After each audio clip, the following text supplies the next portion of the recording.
Hello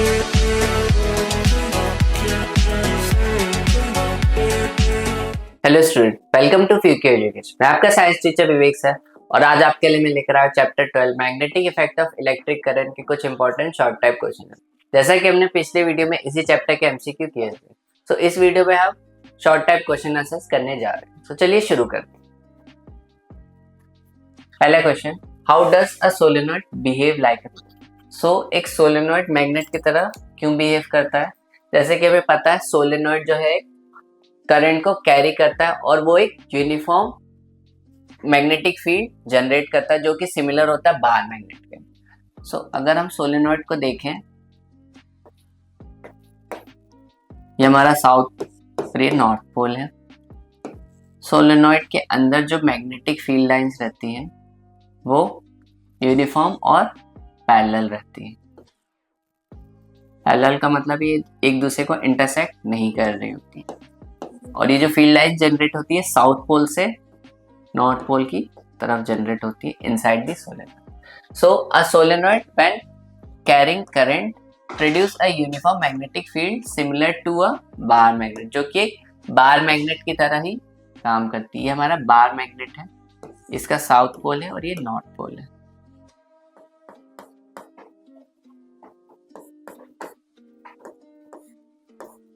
ये हमारी magnetic field lines है।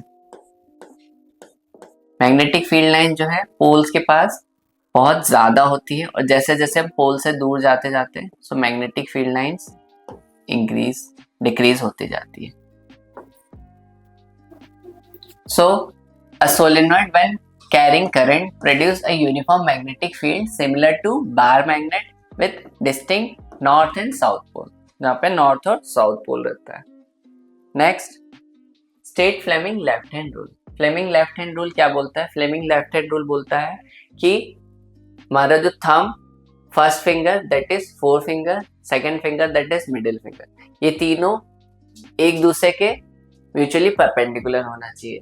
सो according to Fleming left hand rule, if thumb, fore finger and middle finger of the left hand are stretch perpendicular to each other, तो fore finger, तो जो हमारा four finger रहता है जो कि फर्स्ट फिंगर रहता है वो डायरेक्शन किसका बताता है? हमारा मैग्नेटिक फील्ड का। और जो हमारा मिडिल फिंगर रहता है वो किसका डायरेक्शन बताता है? हमारे करंट का।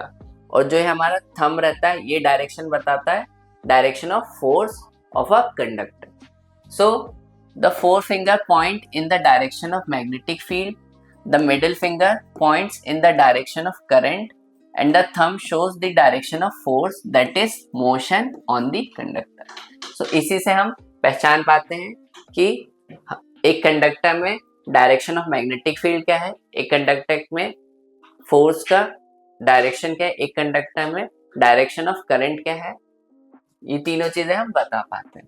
सो फोर फिंगर हमारा मैग्नेटिक फील्ड के लिए रहता है, फोर फिंगर ये हमारी फर्स्ट फिंगर होती है, सेकेंड हमारी मिडिल फिंगर, मिडिल फिंगर हमारी डायरेक्शन ऑफ करंट के लिए रहती है, और जो हमारा थंब रहता है वो होता है हमारा डायरेक्शन ऑफ फोर्स जो कि मोशन होता है। Why does magnetic field lines never intersect?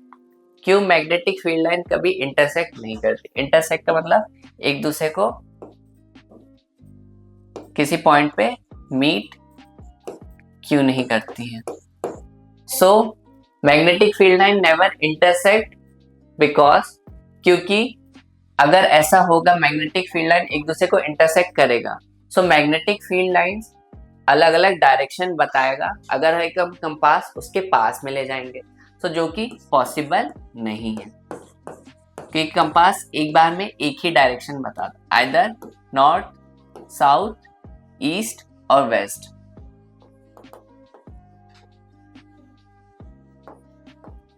So magnetic field line never intersect because if they did, it would mean that at the point of intersection, the magnetic field has two different direction, which is not possible. So एक बार में दो direction दिखाना possible नहीं है, तो इसीलिए magnetic field line कभी भी इंटरसेक्ट नहीं करती है। जैसा कि आपको पता है सोलेनॉइड में भी हमने देखा है मैग्नेटिक फील्ड लाइन एक दूसरे के पैरेलल ही रहती है। Next, what is the shape of magnetic field line around a straight current carrying conductor? So magnetic field line जो है स्ट्रेट करंट कैरिंग कंडक्टर में कैसी रहती है, जैसा कि हमें पता है अगर स्ट्रेट एक करंट कैरिंग कंडक्टर है तो उसमें जो मैग्नेटिक फील्ड लाइंस रहेगी वो कंसेंट्रिक सर्कल के फॉर्म में होती है। तो magnetic field line around a straight current carrying conductor are concentric circle centre at the conductor. तो इसका मतलब ये है सेंटर पार्ट से जो है हमारा मैग्नेटिक फील्ड लाइंस की स्ट्रेंथ बढ़ती जाती है। Next, how does the strength of a magnetic field due to a current carrying conductor vary with distance. So जैसा कि हमें पता है मैग्नेटिक फील्ड जो है उसकी स्ट्रेंथ डिक्रीज होती है अगर वो करंट कैरिंग कंडक्टर का डिस्टेंस हम बढ़ा देंगे। सो जैसा कि हमने अभी देखा था कि जो सेंटर पार्ट रहता है यहाँ पे स्ट्रेंथ